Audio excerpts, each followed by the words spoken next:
was that one fine Sunday afternoon, just me and my airplane in a little airport we'd never been to before. We were on short final and nothing was looking right. I was seeing red over red and white over white.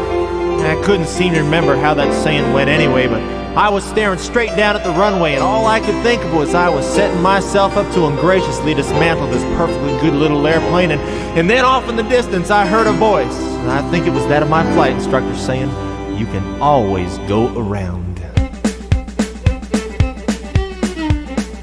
You can always go around.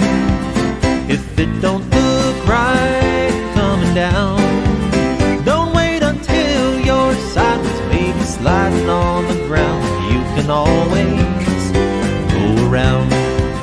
I know back when I learned to fly, my instructor was yelling in my ear, "Power in, car peak cold, climb out and pitch, flaps to go, take it round the patch one more time again."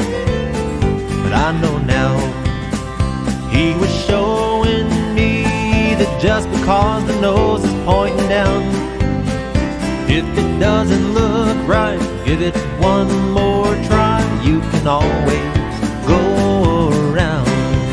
You can always go around.